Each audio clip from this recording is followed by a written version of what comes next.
Wala tanaza'u fatafshalu wa tadhhabu rihukum. Jangan kamu bertengkar, kekuatan kamu hilang.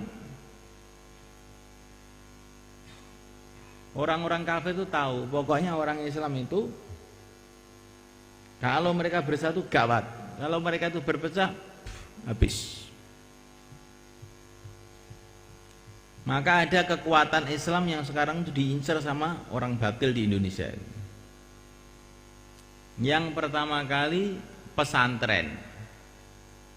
Karena pesantren ini telah berhasil menjaga agama ini 500 tahun di Indonesia ini.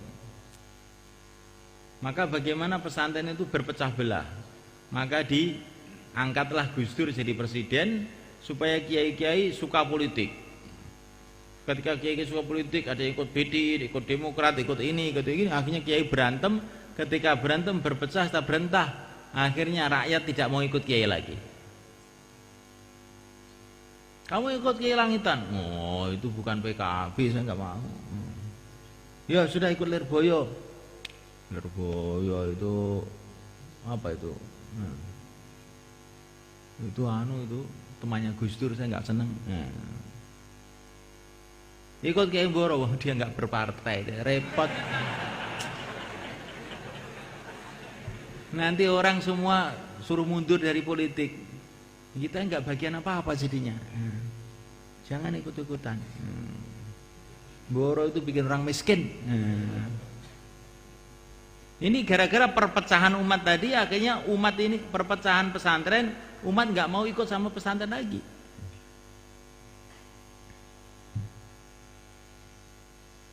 Kemudian yang kedua, kekuatan Islam di Indonesia ini adalah habaib. Habaib itu punya potensi besar karena mereka ini punya label cucu Nabi itu. Maka ingin dirusak sama orang-orang kafir. Caranya bagaimana? Dimasukkan jarum-jarum Syiah pada mereka. Sehingga kalau ada Habib kata, "Allah paling Syiah, Habib kok irunge dawa, Syiah." Wis gerusak. Engko paling mut'ah ngono. Neng kampung arep jauh lah dikira mut'ah. Yang ketiga, kekuatan Islam itu tabligh di Indonesia ini. Maka orang ahli batil ingin merusak tabligh itu dengan isu Wahabi dan paham-paham Wahabi. Sehingga nanti kalau ada orang Jawa bilang, Wahabi jomelok. Wahabi paling gak oleh ziarah kubur. Itu gak oleh tahlilan kok. Wahabi ketok jenggote wis ketara. Subhanallah. Maka saya itu di Temboro ini saya bikin markas itu biasa aja. Di Jumatan ya tahlilan, ada dalilnya, kenapa ditutup-tutupi? Memang orang Hanafi itu tertibnya nggak boleh zikir jahri. Boleh, tapi sebetulnya Maulana Zakaria sudah menjelaskan, dalam Fadilah Zikir bahwa zikir jahri itu boleh, gitu. Tapi umumnya orang IPB itu pengdzikir itu siri semua. Maka saya keraskan aja. Ada orang India yang negor, kenapa zikir banyak? Kamu baca Fadilah Amal apa enggak? Orang India enggak baca gimana? Zikir jahri itu sunnah. Maulana Zakaria itu. Loh, ini orang tabligh, orang India sendiri loh nggak ngerti kalau masalah zikir jahri itu sunnah yang sudah ditulis oleh Maulana Zakaria di Fadilah Tabligh. Karena Fadilah Zikir.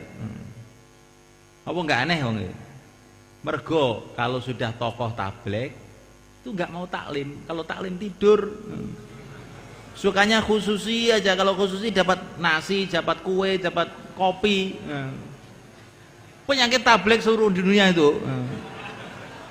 Kalau sudah orang lama nggak mau taklim, maunya bayan aja, tahu-tahu bayannya ngawur. Insyaallah saya bikin marhabanan, saya bikin semua dalilnya. Bisa saya pertanggungjawabkan secara dalil, bukan ngawur, bukan ikut-ikutan orang. Di samping itu ini satu strategi supaya tidak ada orang menuduh dakwah itu Wahabi. Gawat kalau dakwah ini kok sudah apa itu dituduh Wahabi itu nanti kita sulit untuk menyampaikan agama. Maka santri-santri itu harus paham akidah Ahlussunnah wal Jamaah. Secara umum saya senantiasa sarankan untuk baca buku-bukunya Pak Idrus Romli itu bagus, di koperasi itu ada. Insyaallah cukup ya. Kemudian yang terakhir, ini kan saya belum menganggap kamu itu selesai, maksudnya saya tidak sampaikan, tapi ya nggak apa-apa. Jaga zikir-zikir yang sudah diijazahkan oleh guru-guru kita, yaitu Ayatul Kursi. Itu wiridanya guru-guru saya di Jawa, guru saya di Mesir, di Mekah, di India, di Yaman, itu Ayatul Kursi itu. Jadi dibaca dengan sungguh-sungguh itu khasiatnya luar biasa.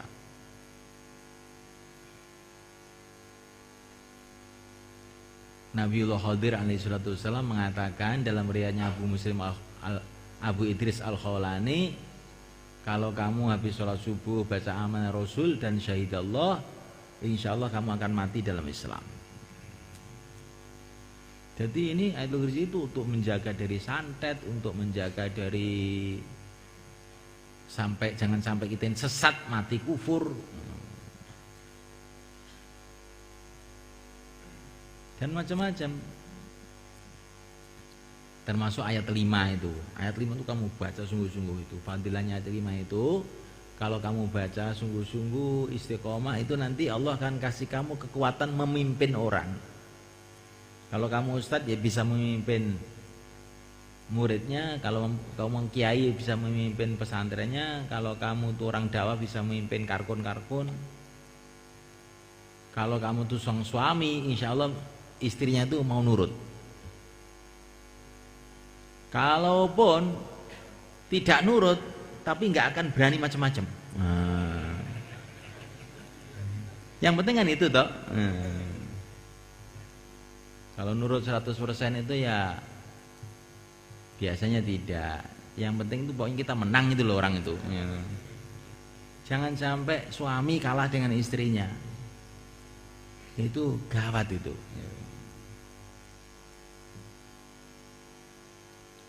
Apa tadi amalannya? Ayat 5. Tambah la tudrikul absar wa yudrikul absar wa tul khabir. Sehari semalam 313. Kalau kamu istiqomah itu di mana saja, teman kamu banyak, rizki kamu mudah. Itu katanya ayah saya itu. La tudrikul absar. Dan itu kalau ayah saya dulu itu suruh puasa dulu 40 hari mengamalkan itu. Setelah itu diamalkan biasa aja. La tudrikul absar berapa? 313. Kemudian doa-doa yang lain yang saya baca waktu istighosah itu semua itu saya punya pengalaman-pengalaman yang banyak. Itu dalam kitab-kitabnya Thariqah Nasyabandiyah itu kafaya ain shad kifayatuna hamim ain sin fahimayatuna, itu termasuk doa inti yang banyak menyelesaikan masalah. Itu kalau ada orang kampung, biasanya kalau dakwah ya itu akan udah orang kampung itu yang apa itu nyemprot-nyemprot sana begini. Kamu bacain itu kafaya insut kifayatuna hamim ain sin fahimayatuna, nanti kan terus lerep diam. Coba ya. Nggak usah pusing. Oh, ini orang itu diijak dakwah sekarang malah bikin fitnah. Bacakan ini terus ini lama-lama kan. Tapi berapa hari, berapa bulan, berapa jam, ya itu rahasia Allah. Tapi itu pengalaman saya harus lerep, apa saja lerep.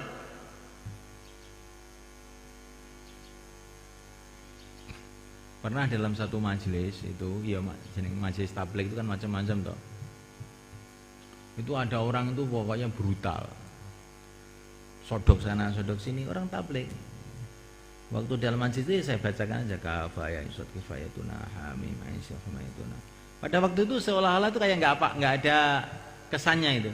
Tapi setelah musyawarah itu yang berantem itu, terus orang-orang yang ngotot-ngotot tadi itu tahu-tahu sebaiknya terus pada mati orangnya itu. Betul ini, pada mati orangnya itu.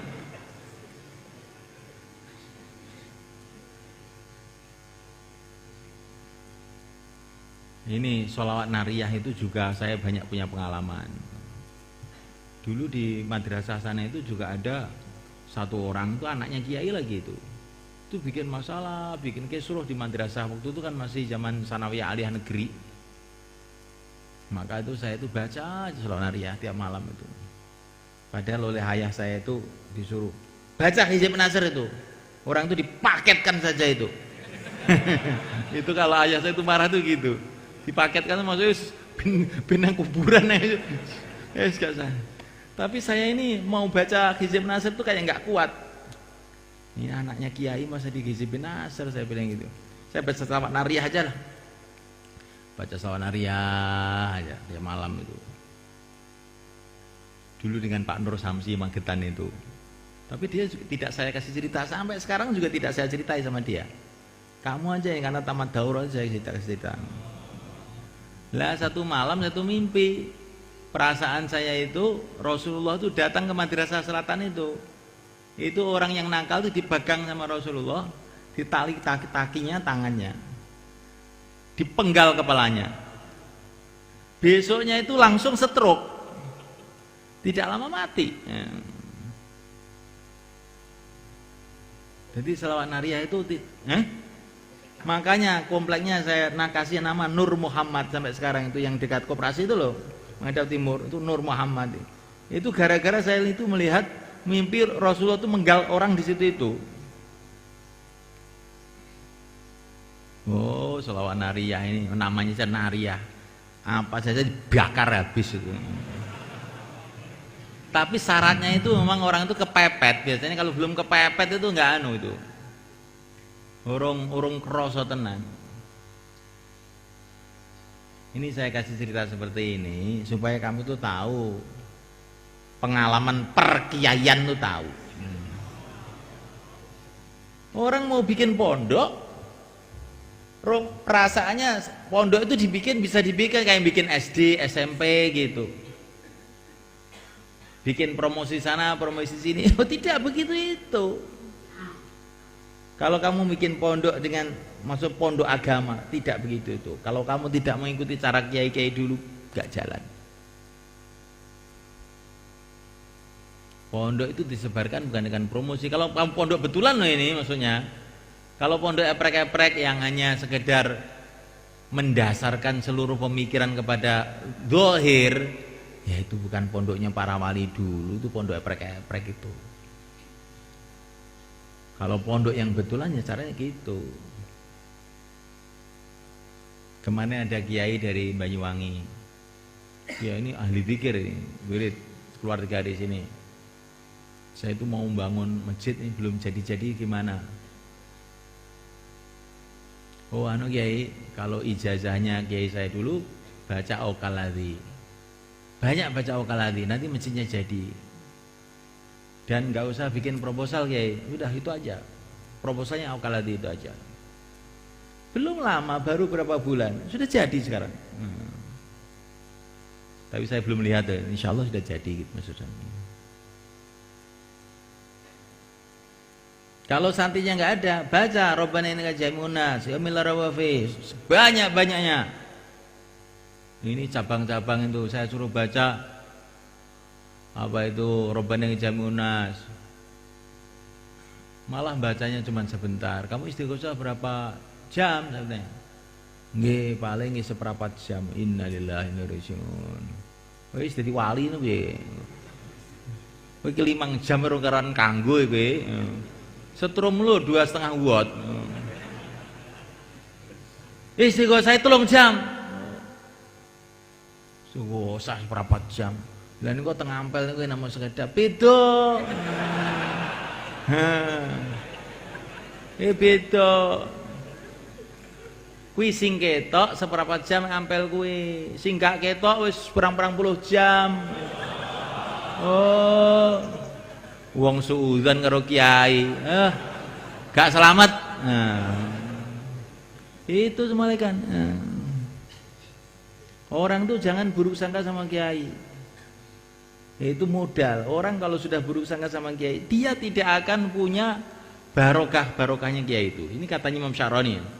Orang tuh kalau ingkar kepada orang yang punya kelebihan sesuatu, maka dia tidak akan mendapatkan sesuatu itu. Jadi orang itu kalau kepada para ulama itu, kalaupun dia tidur kita husnudzon, itu tidurnya dengan zikir. Nah, gitu. Kamu husnudzon itu kalau kamu salah tidak akan berbahaya, tapi kalau suudzon salah, oh kamu urusannya panjang nanti. Insyaallah. Nah, itu cukup. Nanti kalau kamu masih terus di sini, tak khusus ini saya tambah lagi. Banyak ini saya punya begitu itu.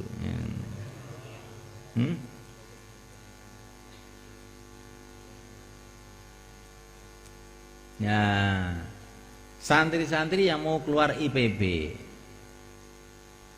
kalau kan dengan namanya IPB itu orangnya itu ribuan orang, ribuan, jutaan orang, semua orang bicara. Sebagian juga orang-orang awam yang termasuk di IPB itu kelemahannya pesantren-pesantren di sana itu ilmu kalam juga kurang. Ilmu kalam itu kurang. Sehingga kalau bayan-bayan itu banyak yang bertentangan dengan ilmu kalam. Sebagaimana di Pakistan biasanya Allah itu dai. Nah, karena di dalam Quran Allah yad'u ila daris salam. Ya di Quran Allah yad'u ila daris salam, tapi Allah dai enggak ada. Dai itu sudah nama, dan itu nama itu sesuai untuk manusia. Kalau Tuhan tidak boleh dikatakan dai. Makanya seperti itu. Maka kalau ada hal-hal yang baru, dan kadang-kadang baru itu kadang-kadang dari penterjemahnya, kadang-kadang dari macam-macam, memang bahasanya kita nggak tahu 100%, maka harus konfirmasi dengan saya atau dengan Pak Bet, Pak Atta, ini juga orang ahli ilmu kalam mustahid mutlak, Pak Imdad, yang ngerti bahasa ini. Ini penting ini supaya kita ini tidak menyebar-nyebarkan kejahilan. Memang ada masalah itu sebetulnya salah betul ya tidak, tapi tidak baik kalau diucapkan kepada orang awam. Seperti kata-kata Imam Al-Ghazali, takhallaku bi akhlaqillah, berakhlaklah kamu dengan akhlaknya Allah. Itu sebetulnya benar, sebetulnya maksudnya itu. Tapi ini bahasa ini hanya layak untuk didengar para ulama. Kalau orang awam begitu bisa, kok Allah tuh punya akhlak ya? Wah, akhlak. Ini kok tidak akhlak, ngakidah akhlak. Kan ini kan akhlak ini kalau menurut bahasa kita ini akhlak ini adalah untuk manusia. Kalau akhlak dikatakan untuk Tuhan itu tidak munasib. Apa saja yang bisa menimbulkan tasbih itu kita jauhi gitu.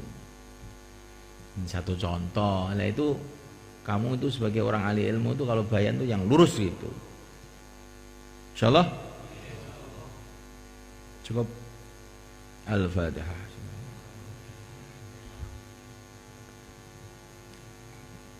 Allahumma shalli ala sayyidina Muhammad wa ala alihi. Ighfir lana yassir lana barik lana ya. Masya Allah la quwata illa billah. Masya Allah la quwata illa billah. Masya Allah la quwata illa billah. Masya Allah la quwata illa billah. Masya Allah la quwata illa billah. Masya Allah la quwata illa billah. Ihdina wahdina sajami'a ya silana. Alhamdulillahirabbil alamin. Yang terakhir, coba ini yang anak Temboro ada angkat tangan? Anak Temboro? Yang asli Temboro? Lu papat tak? Ya ada. Duduk. Saya pingin pesan khusus sama orang Temboro ini ya. Kamu itu kan dekat dengan kiai di sini itu. Biasakan kamu itu nemui saya gitu loh ya. Saya itu ada waktu kalau malam Jumat habis bayan itu, ada waktu habis subuh saya musyawarah pagi di markas, ada waktu habis duhur saya nemui tamu di Ampel. Kamu tuh nggak usah sungkan-sungkan. Kalau ada masalah apa gitu, kamu datang aja, minta arahan supaya kalau keliru gak nemen-nemen gitu loh. Kalau ya, dan nanti minta arahan malah disulit-sulitkan oleh Pak Kiai. Enggak, saya janji enggak. Kan saya carikan solusi yang paling mudah gitu ya, menurut saya. Gitu. Iya toh, yang kalau menurut kamu ya saya enggak mau, menurut saya. Insyaallah ya. Nah, jadi jangan kamu tuh jauh. Nanti kalau kamu enggak mau nasihat orang-orang tua, akhirnya kamu nasihatnya orang-orang pinggir jalan yang kamu ikuti. Orang yang nggak ngerti agama kamu ikuti, tambah karu-karuan nanti jadinya. Dan ini yang sudah selesai khusus, yang tidak keluar setahun, yang selesai daurah. Yang selesai daurah ini hanya ada 2 bagian, keluar setahun atau mengikuti takhusus. Insyaallah.